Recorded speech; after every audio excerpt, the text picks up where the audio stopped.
Copy में heading डाल लीजिएगा, इम्यूनाइजेशन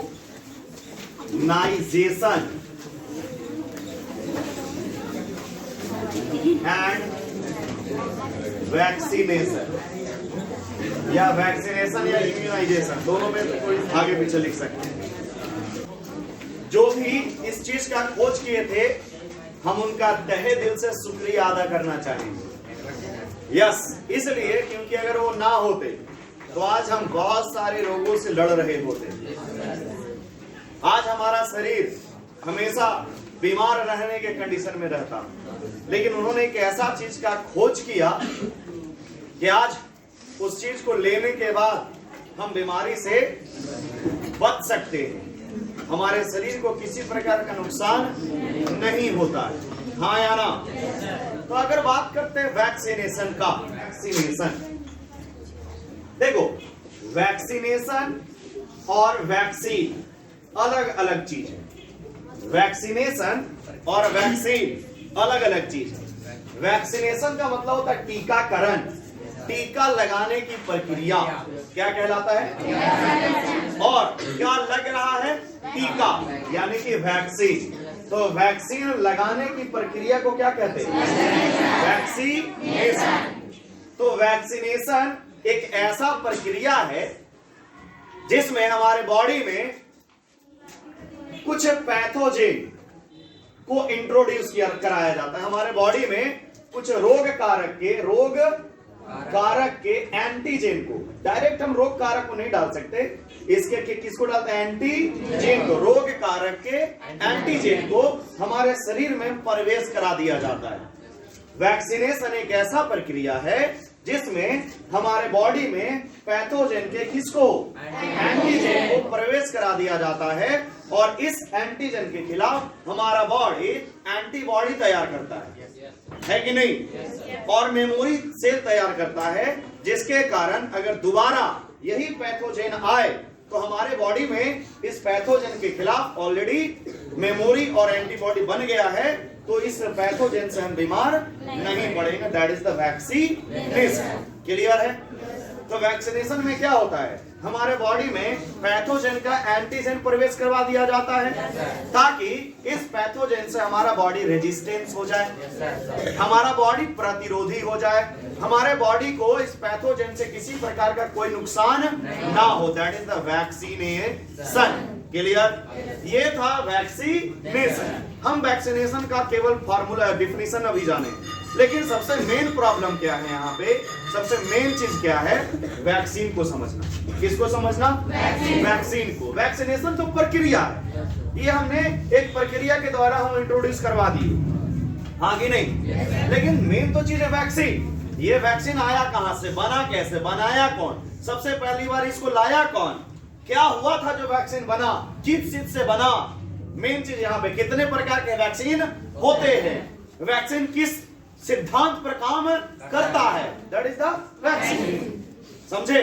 तो मेन टॉपिक हमारा वैक्सीन है। वैक्सीनेशन तो देने का प्रक्रिया कहलाता है, हाँ या ना? तो पहले इसके बारे में जानेंगे, समझेंगे। देखो, सबसे पहला जो व्यक्ति हमारे धरती पर आए थे, उनका नाम था, मतलब सबसे पहला व्यक्ति नहीं थे वो, सबसे पहला वो व्यक्ति जिसने वैक्सीन का निर्माण किया, उनका नाम था एडवर्ड जेनर। क्या था? Edward Jenner. बोलो, Edward Jenner. Actually Edward Jenner साहब को फादर ऑफ वैक्सीनेशन कहा जाता है, यानी कि टीकाकरण का पिता कहा जाता है। किसको? हम लिख सकते हैं एडवर्ड जेनर जो है वो क्या है? वैक्सीनेशन। क्लियर है बेटा? एडवर्ड जेनर एक ऐसे व्यक्ति थे, इनके घर एक व्यक्ति मिल्कमैन, यानी कि ग्वाला, जो दूध लेकर आता है, मिल्क मैन, समझे? जो घर घर जाकर दूध बांटता है, बेचता है ना? तो उनके शरीर पर एडवर्ड साहब ने देखा कि कुछ दाग धब्बा है, समझे? कुछ धब्बा धब्बा धब्बा धब्बा इसके चेहरे पर, मतलब बॉडी पे है। तो उनसे पूछे, कौन? एडवर्ड जेनर, कि ये तुम्हारे शरीर पे ऐसा क्या है? तो उस ग्वाला ने बताया कि साहब, ये हमारे ही शरीर पर नहीं, जितने भी ग्वाला बिरादरी के लोग हैं लगभग सभी के शरीर पे ऐसा दाग है। तो उन्होंने स्टडी किया, तो पता चला कि गाय से एक बीमारी उत्पन्न होता है जिसका नाम है स्मॉल पॉक्स। क्या नाम है बेटा? Small pox. ठीक है, लेकिन जब स्टडी की है और बढ़िया से तो पता चला कि इस मिल्कमैन को स्मॉल पॉक्स नहीं था, स्मॉल पॉक्स नहीं था। समझ रहे हो? स्मॉल पॉक्स नहीं था। किसको? मिल्कमैन। इसको किसी प्रकार का स्मॉल पॉक्स बीमारी वगैरह नहीं था, लेकिन इसके शरीर पर बहुत छोटे छोटे जो है वो निशान थे, दाग थे, धब्बा था। समझ में आया? ये कौन देखे? हमारे एडवर्ड साहब। इसमें देखे कि मिल्कमैन की बॉडी पर छोटे छोटे धब्बा उपस्थित था, लेकिन उसमें कोई बीमारी नहीं था। लेकिन एडवर्ड जेनर साहब ने क्या किया कि मिल्कमैन का जो निशान था, क्या था बेटा? निशान। इसमें से कुछ निकाला कुछ पदार्थ को क्या किया? निकाला। समझे? जो धब्बा था उसके धब्बे से कुछ पदार्थ को निकाला बाय द इंजेक्शन और समथिंग, जो जिससे से निकाला और एक 8 साल के बच्चे में डाल दिया। 8 ईयर ओल्ड बच्चे में क्या कर दिया? डाल दिया। कौन? इस निशान से निकाला हुआ पदार्थ किसमें डाल दिया? 8 साल के बच्चे में। जनरली कहीं कहीं कहा जाता है कि अपने खुद के बेटा में डाल दिया। समझे? लेकिन किसमें डाला आई डोंट नो। लेकिन इन्होंने क्या किया? मिल्कमैन के दाग से, निशान से इस पदार्थ को निकाला और 8 साल के बच्चे में डाल दिया। समझे? अब जैसे ही डाला कुछ समय के बाद इस बच्चा में स्मॉल पॉक्स का एकदम रियल वाला जो पैथोजेन है, स्मॉल पॉक्स का वायरस, स्मॉल पॉक्स का जो वायरस है, अब ये रियल वायरस इस बच्चे में क्या कर दिए? डाल दिए कुछ समय के बाद। यानी कि जब इस पदार्थ निकाल के इसमें डाले बच्चा में, उसके कुछ समय के बाद स्मॉल पॉक्स का वायरस को डायरेक्ट इसमें डाल दिया गया, 8 साल के बच्चों में। ठीक है, डाल दिया गया। तो देखा उसने स्टडी किया तो देखा क्या डॉक्टर साहब ने कि इस बच्चे में स्मॉल पॉक्स का किसी प्रकार का कोई लक्षण उत्पन्न हुआ ही नहीं। बात समझ रहे हो? स्मॉल पॉक्स का वायरस डालने के बाद भी इस बच्चे में किसी प्रकार का सिम्टम, लक्षण नहीं दिखा इस बच्चे में। अब क्या किए एडवर्ड जेनर साहब कि इसने कुछ और व्यक्ति में ट्राई किया। एडवर्ड जेनर साहब ने कुछ और व्यक्ति में ऐसा ही सेम जो कंडीशन है वो ट्राई किया, तो पता चला उस व्यक्ति में भी कुछ हो नहीं रहा है। पहले पदार्थ डाले, फिर डायरेक्ट स्मॉल पॉक्स का वायरस डाला गया, लेकिन उस व्यक्ति में भी कुछ ऐसा हुआ नहीं। बात समझ रहे हो?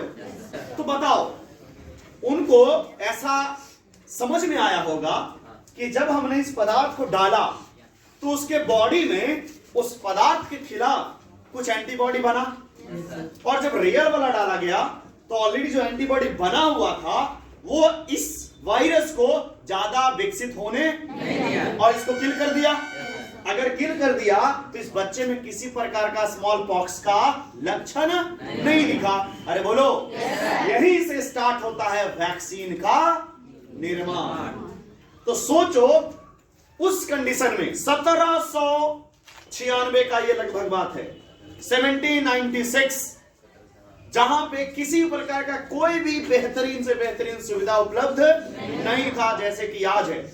उस जमाना में एडवर्ड साहब ने ये तकनीक निकालकर निर्माण कर दिया किसका? वैक्सीन का। एक्चुअली वैक्सीन नाम एक काऊ से लिया गया है। काऊ को लैटिन भाषा में बोला जाता है वैक्का। क्या बोला जाता है? और इस वैक्का से नाम आ गया वैक्सीन। क्लियर?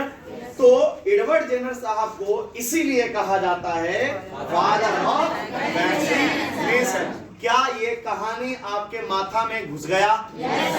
कि हथौड़ी से मार के घुसावे? क्लियर है? पक्की बात। अब बात करते हैं दूसरी चीज, दूसरे व्यक्ति के बारे में।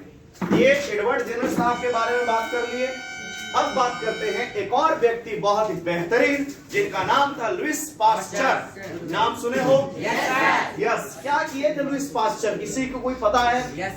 हाँ जी। तो father of vaccination Edward Jenner क्यों कहलाए? कहानी क्लियर है? नेक्स्ट दूसरा नंबर का बात करेंगे, लुइस पास्चर के बारे में। ये भी एक बहुत ही महान व्यक्ति थे। इन्होंने क्या किया कि जैसे मान लो अगर कोई भी पैथोजन हमारे बॉडी में जा रहा है, अगर जीवित जाता है तो हमें ज्यादा नुकसान करेगा। अगर उसे आप डायरेक्ट उसी फॉर्म में, जिस फॉर्म में वो जीवित है, हमारे बॉडी में इंट्रोड्यूस करवा देते हो तो थोड़ा नुकसान करता है बेटा। अरे हाँ या ना?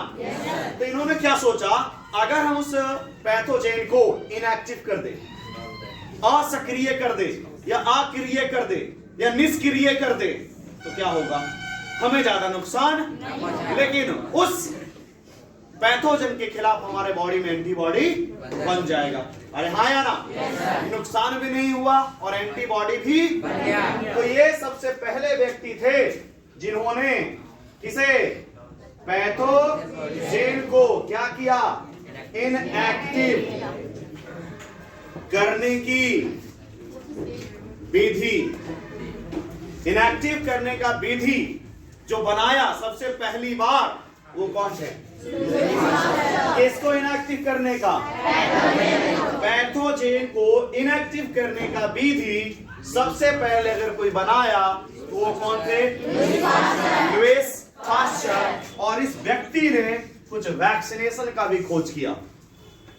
इस व्यक्ति ने कुछ वैक्सीन का भी निर्माण किया, जैसे एंथ्रेक्स का वैक्सीन बनाया इन्होंने, कोलरा का वैक्सीन, चिकन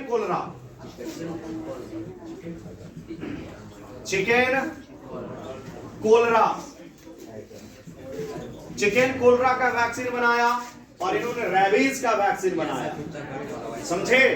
ये लुइस पास्चर जो थे, उन्होंने 3 चीज का वैक्सीन बनाया, एंथ्रेक्स, चिकन कोलरा और रेबीज। कौन व्यक्ति? Louis Pasteur. क्लियर? और लास्ट में एक और व्यक्ति आए जिनका नाम था, बोलो, वॉन वेरी। फिर से बोलिए, वॉन वेरी। क्लियर? एक्चुअली ये वो व्यक्ति हैं जिन्हें एक और चीज का फादर कहा जाता है। बोलो, फादर ऑफ पैसिव इम्यूनाइजेशन, या फिर वैक्सीनेशन। ये क्या है? ये क्या है भाई? ये एक अलग प्रकार का प्रजाति कहां से पैदा हो गया? सुनिए, एक्चुअली जब आपको सांप काटता है गुरु, तो आप क्या करते हो? हमारे बॉडी में सांप का ही जहर डाला जाता है या एंटीबॉडी डाला जाता है? इतना धीरे आवाज क्यों आ रहा है? पता है कि नहीं? ईमानदारी से बोलो, क्या डाला जाता है? नहीं, वैसे नहीं बोल रहे, ऐसे नहीं बढ़ेंगे ना। पता है कि नहीं क्या डाला जाता है? कितने लोग को नहीं पता? हाथ खड़ा कीजिए। वेरी गुड, शाबाश, हम बताते हैं। खड़ा हो, खड़ा हो। नहीं पता? हाथ निकालो। याद आया ये सब? एंटीवेनोम और एंटी टेटनस सिरप हमारे बॉडी में बन रहा था कि बाहर बनाया जा रहा था? ये बनाने का विधि सबसे पहले कौन लाए? तो बताओ, ये पैसिव तरीका से बनता है, इसीलिए नाम रखा गया फादर ऑफ पैसिव इम्यूनाइजेशन। जब नहीं पढ़ाते तो एक बात था कि हम नहीं पढ़ा तो कहां से बताएं? मेरा क्या नाम है कि अगर हम पढ़ा रहे हैं तो आपको पढ़ना पड़ेगा। बकवास करते तो बात अलग था।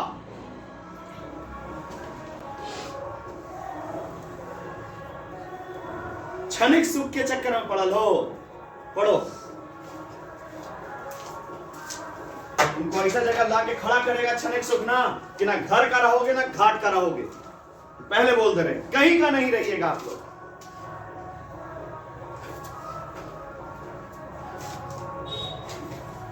क्षणिक सुख में पड़ा हुआ। अरे थोड़ा सा समय का सुख ना जीवन बर्बाद कर देता है। दोस्ती करना है तो कॉपी किताब से करो ना। पूरा जान लगा दे रहे हैं तुमको पढ़ाने में।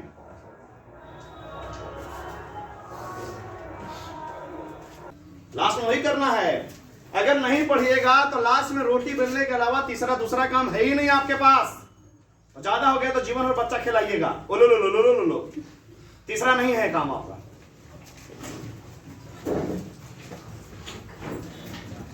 पढ़ लीजिएगा ना तो इज्जतों मिलेगा अगल बगल से, और बाल बच्चे भी सीखेंगे आपसे।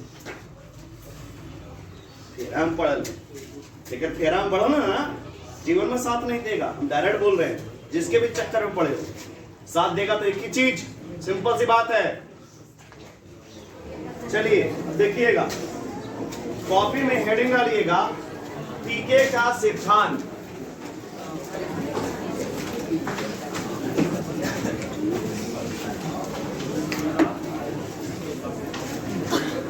थोड़ा समझो क्या है ये, आखिर वैक्सीन काम कैसे करता है, समझे? देखिए होता क्या है कि हमारे शरीर में जब वैक्सीन डाला जाएगा तो इस वैक्सीन यानी कि इस वैक्सीन में जो भी पैथोजेन होंगे, रोग कारक होंगे, इसके लिए हमारा बॉडी क्या करेगा? रिस्पॉन्स करेगा। याद करो, रिस्पॉन्स दो प्रकार का था, एक है प्राइमरी और एक सेकेंडरी।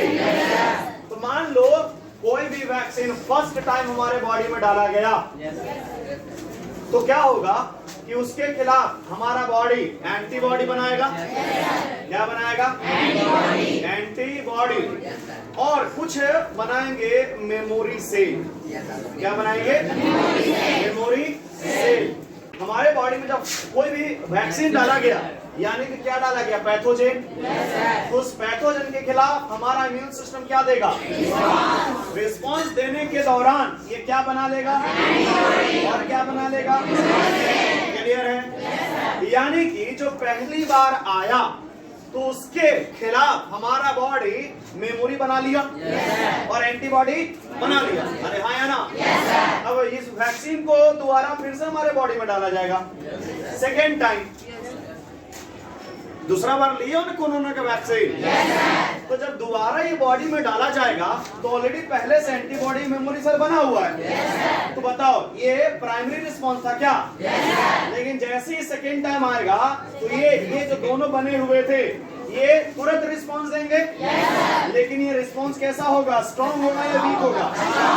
और उस बैक्टीरिया को या जो भी हमारे बॉडी में पैथोजेन आया उसको किल कर दिया जाएगा। समझ रहे हो?